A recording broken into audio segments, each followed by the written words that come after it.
ម៉ោង 9 និង 20 នាទីព្រឹកថ្ងៃអាទិត្យទី 8 ខែមិថុនាឆ្នាំ 2024 នេះច្រកទ្វារអន្តរជាតិប៉ោយប៉ែតខេត្តបន្ទាយមានជ័យបានបើកទ្វារឲ្យប្រជាពលរដ្ឋទាំងពីរឆ្លងកាត់ហើយ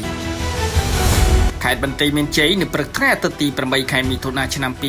2025 ស្ថានភាពនៃច្រកអន្តរជាតិប៉ោយប៉ែតខេត្តបន្ទាយមានជ័យមានការកកស្ទះក្រោយភាគីថៃបានកែសម្រួលពេលវេលាបើកច្រកព្រំដែនបើទោះបីជាយ៉ាងណាមន្ត្រីច្រកព្រំដែននៃប្រទេសទាំងពីរបន្តការជជែកនិងសម្រួលការឆ្លងកាត់ព្រំដែនរវាងប្រទេសទាំងពីរផងដែរសូមបញ្ជាក់ផងដែរថាភាគីថៃបានសម្រេចកែសម្រួលពេលវេលាបិទបើកច្រកព្រំដែនជាឯកតោភាគីដោយចាប់ពីម៉ោង 8 ព្រឹករហូតដល់ម៉ោង 4 ល្ងាចគ្រប់ច្រកអន្តរជាតិខណៈច្រកទ្វេភាគីត្រូវបានបិទរហូតមកដល់ម៉ោង 9 និង 20 នាទីព្រឹកថ្ងៃអាទិត្យទី 8 ខែមិថុនាឆ្នាំ